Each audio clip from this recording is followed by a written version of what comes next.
Vous avez vu qu'il y a un gros cœur là devant. C'est que nous allons parler du cœur. Qu'est-ce que cela vous dit? De regarder votre cœur en face. Alors celui-là, il est artisanal. Ça n'a rien à voir avec celui que Dieu nous a donné. Déjà, il ne tient même pas en place. Mais avant de rentrer dans ce sujet du cœur, je vais vous rappeler, nous allons nous rappeler ensemble quelques recommandations que Dieu nous fait depuis le début, depuis la création. Dieu nous fait des recommandations parce qu'il nous aime. Il veut que nous lui appartenions et malgré le problème qui nous arrive aujourd'hui, il veut que nous soyons avec lui.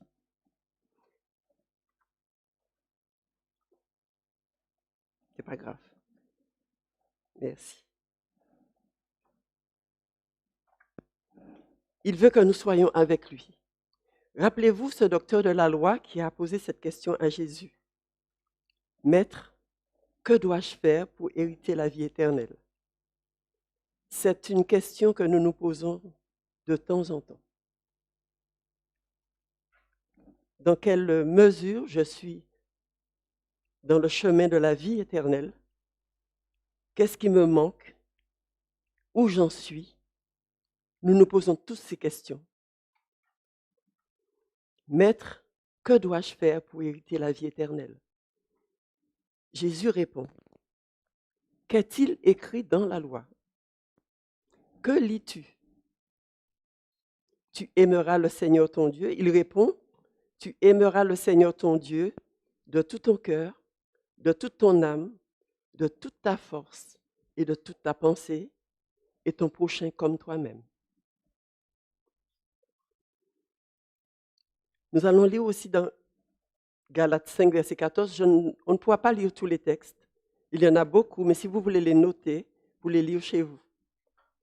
Dans Galates 5, verset 14, « Rendez-vous par la charité, serviteurs les uns des autres, car toute la loi est accomplie dans une seule parole. Dans celle-ci, tu aimeras ton prochain comme toi-même. » Qu'est-il écrit dans la loi? Que lisons-nous? Nous lisons dans Lévitique, vous savez, quand Jésus il est venu sur la terre, il n'avait pas le Nouveau Testament. Toute sa formation, toute son message, toutes ses interventions étaient basées sur l'Ancien Testament. Je suis Lévitique 18, verset 5. Je suis l'Éternel, ton Dieu. Vous observerez mes lois, mes ordonnances. L'homme qui les mettra en pratique vivra par elles. Je suis l'Éternel. Deutéronome 32, versets 45 à 47. Prenez à cœur toutes les paroles que je vous conjure aujourd'hui de recommander à vos enfants, afin qu'ils les observent, qu'ils les mettent en pratique. Les paroles de cette loi, car ce n'est pas une chose sans importance pour vous, c'est votre vie. Dans 1 Timothée 4, verset 8, exerce-toi à la piété. L'exercice corporel est utile à peu de choses, tandis que la piété est utile à tout. Ayant la promesse de la vie présente et celle qui est à venir. Depuis le début de notre histoire, ce sont les recommandations qui nous sont données. Que Dieu nous aide à les vivre chaque jour, car c'est la vie pour nous. Combien est précieuse la bonté de Dieu pour nous. Notre organe principal est le cœur. La parole de Dieu nous conseille de le garder, le protéger, car de lui viennent les sources de la vie. Le cœur est la centrale d'où jaillit la vie du corps.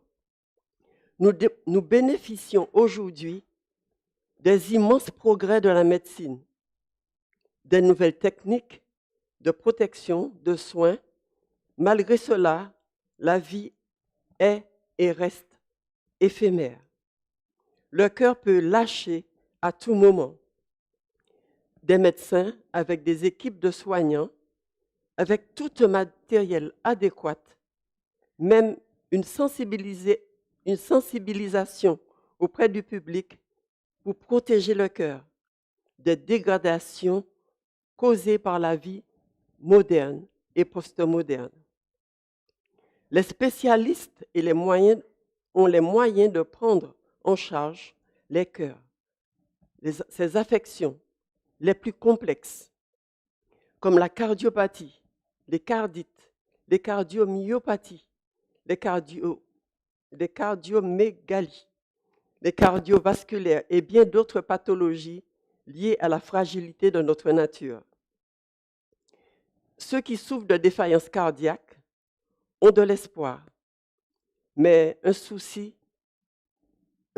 plus important nous talonne, le cœur qui s'éloigne de Dieu. Quand Dieu nous a fait, il était satisfait. Notre cœur physique, ce muscle, il nous l'a donné, il était en parfait état. Notre être tout entier est une œuvre magnifique. Combien est précieuse la bonté de Dieu pour nous. Auprès de lui est la source de la vie. Il nous fait cette recommandation. Écoute mon fils, car je te donne de bons conseils. Proverbe 4, versets 1, 2, 4. Deutéronome 30, verset 20. Car l'Éternel est un soleil et un bouclier. Il donne la grâce et la gloire. Il ne refuse aucun bien à ceux qui marchent dans l'intégrité. Nous allons prier ensemble.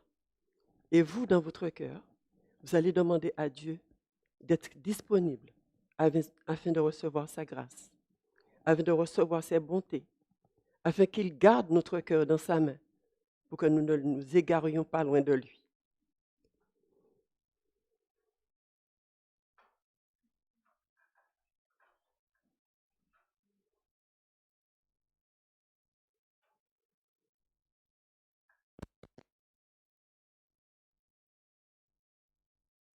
Notre Père, ce matin, nous avons besoin de toi. Nous avons besoin que tu viennes dans notre cœur et que tu nous aides à garder notre cœur près de toi, à rester près de toi, à nous laisser conduire et diriger par toi, car tu nous donnes toujours de bons conseils. Amen. Garde ton cœur plus que tout. Si vous aviez des oreilles pour entendre, écoutez. L'écoute spirituelle, avec un cœur spirituel, transformé, entend quand l'Esprit de Dieu parle. Apocalypse 2, verset 7.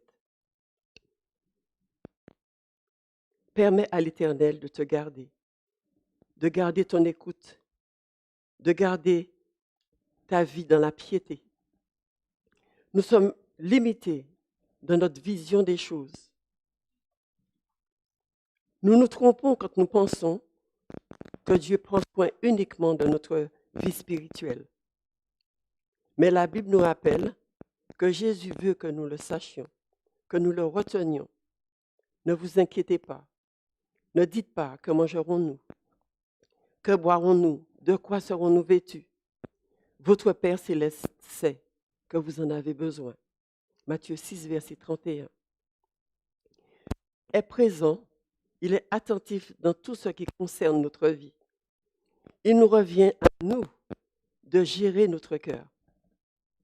Le siège des sentiments profonds, siège de nos pensées intimes les plus profonds. Dieu nous donne de bons conseils au sujet de notre cœur. Notre cœur est un écrin, vous avez vu? C'est un écrin dans lequel la sagesse, l'amour et la vertu sont conservés et se développent. Le cœur humain, le cœur d'un homme, c'est le moteur qui dirige, d'où réside la vie et la force. Gérer sa vie réclame beaucoup d'attention, beaucoup de concentration pour modeler le flot des émotions. Amour, peine, bienveillance, générosité, bonté, courage. Le cœur, la source au débit variable, modulable. Quand il s'agit du bien, des bonnes décisions et initiatives, les bons sentiments, et quand ce qui est mal monte en surface, cela arrive, c'est aussi le cœur qui coupe les robinets et ferme les débits. L'entrée du cœur dans le monde est vulnérable et faible. Seulement quand l'immunité que nous accorde et nous offre Jésus et que nous acceptons, que la grâce nous couvre et que le sang du Sauveur, que notre fragilité se transforme et devient force en Jésus. Nous avons besoin de cette force pour résister au courant des convoitises. Le monde est corrompu. Sans nous, sans cette valeur que Dieu nous a donnée, et cette valeur, c'est quoi? Jésus dit que nous sommes le sel de la terre. Sans cette valeur que Jésus nous donne, nous ne sommes pas, le monde n'est pas prêt à recevoir le message de Dieu. C'est nous qui lui apportons cette sensibilité, parce que le sel que nous lui apportons le prépare à recevoir ce message. Le sel est une bonne chose. Jésus nous rappelle que nous avons la valeur du sel dont le monde a besoin. Sommes-nous dans le rôle, prêts à être efficaces, aider ceux qui veulent le suivre, tonifier les personnes autour de nous, communiquer l'espoir, vivifier ceux qui sont désespérés, débordés, submergés par les problèmes, la souffrance, toutes sortes de maladies, le stress, les conditions de vie actuelles et l'escalade du péché. Tonifier ceux qui désirent proposer une thérapie qui réveille, qui guérit, baptiser en Christ et revêtir Christ. Notre message rejoint celui de Jean-Baptiste. Je vous baptise d'eau, mais celui qui vient après moi vous baptisera du Saint-Esprit. Galates 3, verset 27. Mais celui qui vient après moi est plus puissant que moi. Lui, il vous baptisera de l'Esprit et du feu. Grâce à Jésus, aujourd'hui, nous pouvons être remplis et guéris par sa présence, par son esprit. Avec sa puissance, nous pouvons, comme David, affronter les orgueilleux de notre temps. Être choisis comme Gédéon, qui a pu refouler les terroristes madianites hors d'Israël. C'est la présence du Saint-Esprit qui a donné à Samson la supériorité sur les Philistins. Grâce à Jésus et par la puissance de son esprit, nous aurons nous aussi du succès dans la mission de l'Église pour la fin des temps. Quand Jésus vient en nous, il nous guérit. Le pouvoir de l'ennemi est brisé. Quand Dieu envoya le prophète Michée dénoncer la rébellion d'Israël, Michée dit, « Moi, je suis rempli de la force de l'Esprit. » C'est à ce besoin que Jésus veut nous sensibiliser. Que tous ceux qui acceptent Jésus comme leur sauveur soient remplis du feu de son esprit. C'est notre grand besoin aujourd'hui. Le psaume 23 nous dit que nous aimons répéter, contient une promesse de restauration par Jésus. Nous réparer, nous guérir. C'est dans ce but qu'il veut nous remplir de sa présence. Car l'Esprit procure puissance, force, connaissance, sagesse et don. C'est le Seigneur qui fait de nous tous, qui nous donne tout, parce que nous avons une mission à accomplir. L'Évangile doit atteindre tout le monde et nous-mêmes être prêts pour son royaume. L'Éternel nous regarde du haut des cieux, ce qu'il voit, il sait où son intervention est le plus nécessaire. Il est attentif à toutes nos actions. Psaume 30, peut-il, quand il voit que son peuple a le cœur loin de lui, il voit que son peuple n'a pas le zèle, qu'il n'a pas de ferveur. La vue d'ensemble qu'il a sur son peuple est décevante. L'Église est tiède. Notre cœur ne répond pas à ses appels.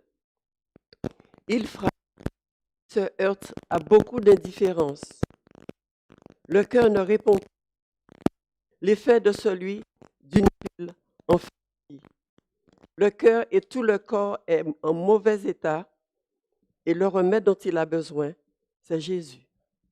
Il est loin pour nous guérir, pour transformer notre cœur, pour renouveler notre intelligence, recevoir un nouveau cœur, le même pour tous. Ézéchiel 11, verset 19. Une transplantation cardiaque pour un cœur qui aime Dieu. Ah, la Odyssée. Jésus l'aime et l'entoure avec soin. L'Église du XXe siècle, la dernière jusqu'à son retour du Seigneur. L'analyse de Jésus à son conseil n'a pas pour but de nous enfoncer ni de nous écraser, et a une vision plus juste des choses. Jésus, le témoin fidèle, considère que l'Église a besoin de repentance. Certains changent de comportement, d'autres résistent, laissent leur cœur fermé à l'appel « Repens-toi ». La leçon de ce trimestre nous parle de la patience de Dieu pour nous amener au salut. Nous avons de vraies difficultés de confiance.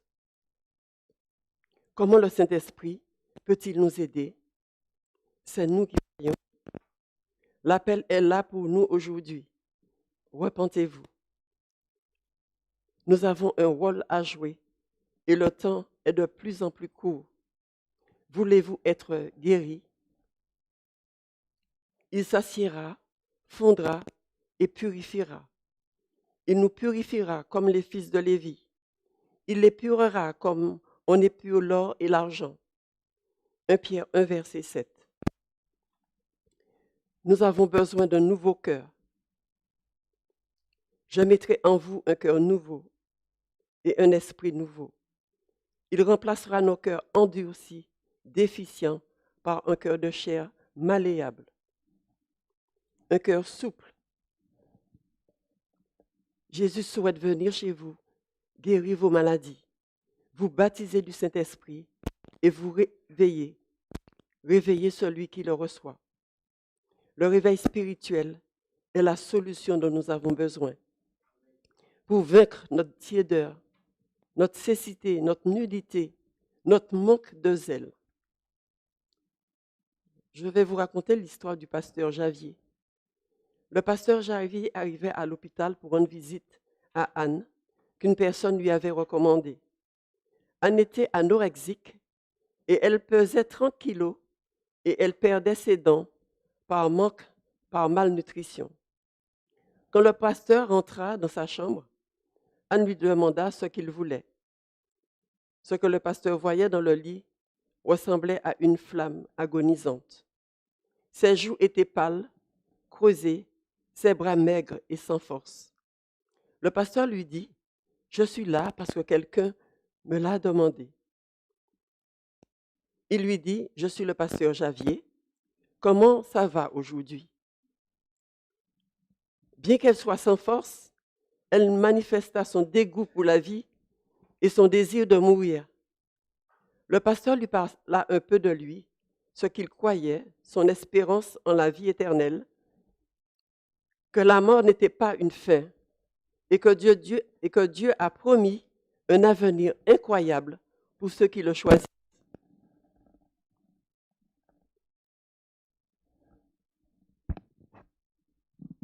Merci.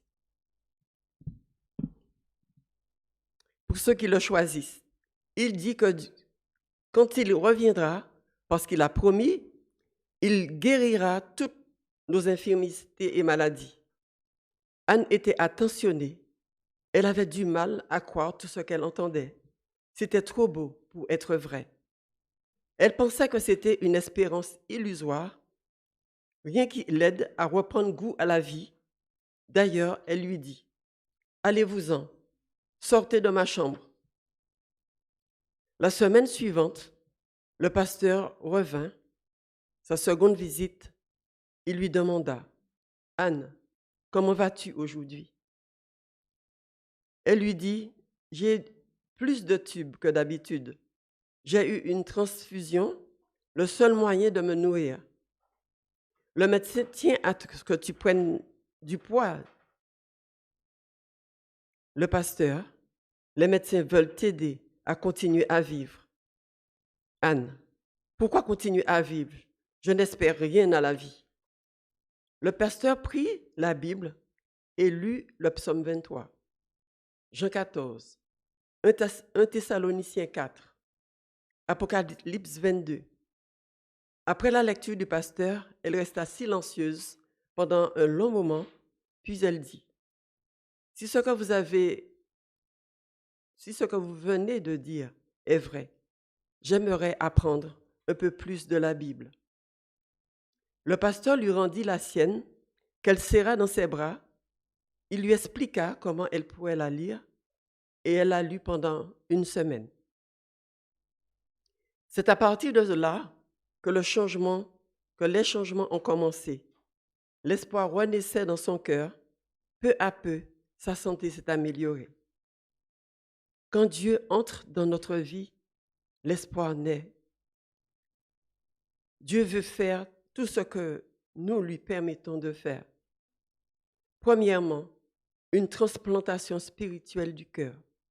Pour aimer vraiment, pourra-t-il le faire pour nous, pour vous?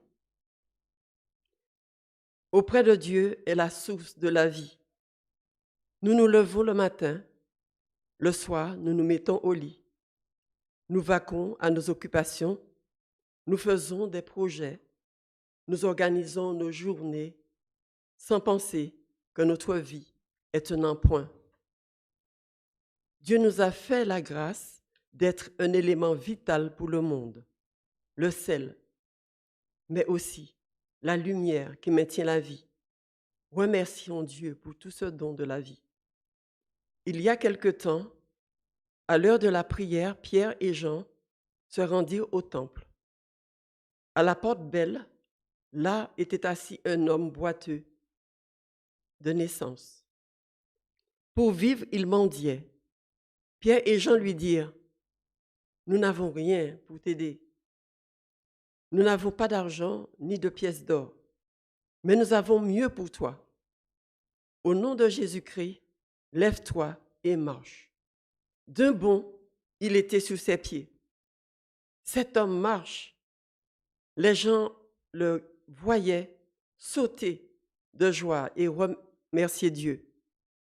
Il accepta Jésus de tout son cœur qu'il avait guéri. La Bible parle de cet homme pour son immense gratitude. Quand nous recevons les bénédictions de Dieu, que ressentons-nous? Nous recevons tant de choses de lui. Il souhaite partager bien plus avec nous. Dieu voit depuis longtemps la disgrâce qui nous touche. Nous avons des tâches que nous inflige le péché, ces choses immondes que nous gardons dans notre cœur. Dieu veut, dans sa grande miséricorde, nous en débarrasser. Il nous offre la possibilité de vivre avec lui pour l'éternité grâce à Jésus. Depuis des millénaires, il envoie le même message au peuple de la terre. Le même message pressant. Sauve-toi pour ta vie. Repens-toi de peur que tu ne sois détruit. Dieu veut nous conseiller. Et il nous conseille d'ailleurs d'acheter. Pourquoi ce conseil? Acheter. comment ferons-nous pour acheter? Est-ce que quelqu'un peut acheter quelque chose à Dieu? La Odyssée est la dernière période, la fin de l'histoire. L'ennemi connaît les ennuis spirituels de l'Église. Sa stratégie est sournoise, violente, pour ne rien nous ménager. Il dispose d'autres attaques que les violences physiques et les persécutions. Nous endormir, c'est mieux. Dans une ambiance tiède, discrète, silencieuse, il nous gagne dans le confort. C'est confortable de se sentir bien, se croire en sécurité parce que nous sommes sauvés, tandis que l'orgueil et la suffisance prennent le dessus, ce qui nous empêche de voir la situation déplorable dans laquelle nous nous complaisons, perdant la réalité de la situation. La Odyssée n'est pas, ne vit pas au présent, n'est pas à jour dans la mesure du temps. Dieu lui manifeste cependant amour, pitié, patience, sa miséricorde. Il nous presse de venir chez lui, chercher ce qui nous manque. Venez, achetez. Apocalypse 3, verset 18 et Ésaïe 55, verset 1. Quand nous allons chez un marchand, c'est pour acheter quelque chose, n'est-ce pas? Il nous arrive même de discuter du prix. Nous demandons parfois une remise, mais le salut ne se marchande pas. Nous donnons à Dieu et Dieu nous donne. Ici, le mot acheter signifie échange. C'est bien d'un échange que nous devons nous empresser de faire. Échange, c'est bien un échange que nous devons nous empresser de faire. Je ne vais pas le dire une troisième fois. Nous avons beaucoup de mal à faire cet échange. De notre côté, lui remettre ce que contient notre cœur, notre misère, notre orgueil, notre vanité, notre propre justice, animosité, suspicion. Jésus veut nous donner le pardon. Il veut nous donner un vêtement blanc. Il veut nous donner la foi comme l'or fin. Jésus veut nous donner son esprit. La foi pure comme l'or fin, il nous le donne. Sa puissance, la puissance du Saint-Esprit, comme collier qui fera disparaître notre cécité. L'amour de Jésus est si grand. Il prend nos immondices pour nous donner de l'or pur. Ainsi, le Saint-Esprit opère ce précieux changement complet dans notre vie. Saisissons bien cet échange à faire et à l'accepter. N'oublions pas qu'il nous reste que peu de temps. Nous sommes dans une période d'urgence. Ne plus tolérer la tiédeur et la combattre, c'est placer Christ à la première place dans notre vie. Couper l'accès de l'ennemi par notre fidélité à Dieu. Nous laisser enthousiasmer par son feu puissant. Consentir à faire nos échanges avec Dieu, lui donner ce que nous sommes et recevoir un habit, un cœur compatible au royaume de Dieu. Dieu doit être notre priorité. Notre journée devrait être et devrait commencer par un plan. S'arrêter pour lui remettre toutes nos décisions, toutes nos paroles, nos pensées et les réponses que nous devons donner. Prendre le temps de s'arrêter, c'est décider, c'est demander, c'est rechercher la direction du Saint-Esprit. Il est fréquent de lier le cœur avec l'activité psychique, la pensée. Pensée, désir, les mobiles, les objectifs, la connaissance, la possibilité de discerner le bien, le mal. Le cœur, la pensée ces centres de la vie humaine. C'est pourquoi garde ton cœur plus que tout. Le cœur de l'homme est le moteur où réside sa vie. Dieu veut faire de notre vie une œuvre magnifique. Le chrétien est un monument en l'honneur de Dieu. Ne l'oublions pas.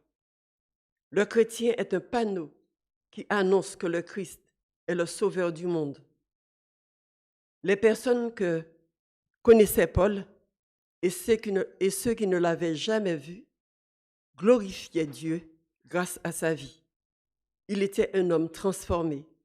Sa vie reflétait une conversion authentique. Il parlait d'un Dieu puissant qui transforme, qui a été capable de changer son caractère violent. Dieu n'a pas fini de faire des hommes, des femmes, des pécheurs affaiblis, vulnérables, des œuvres magnifiques. Chaque personne qui lui fait confiance et lui remet sa vie, il en fait une sculpture, un monument à sa gloire. N'est-ce pas un plan magnifique pour vous aujourd'hui? N'est-ce pas une œuvre magnifique pour nous qui sommes ses enfants? Le péché a abîmé l'œuvre parfaite de Dieu. Le Christ a renversé le cercle infernal du péché qui avait tout brouillé, déformé, jusqu'à introduire dans notre cœur l'égoïsme, la méchanceté. Dieu a la puissance de tout changer. Si nous le voulons, nous pouvons être transformés en Jésus-Christ, recevoir un nouveau cœur.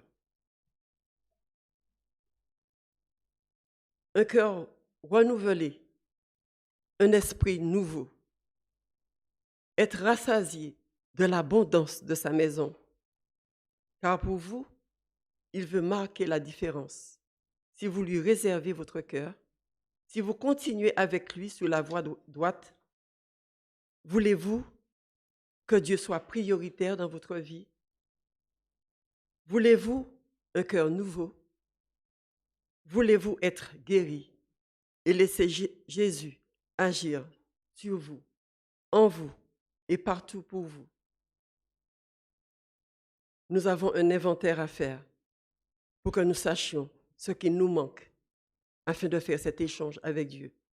Notre cœur, pour qu'il le transforme, et notre vie, pour qu'il soit une magnifique œuvre entre ses mains.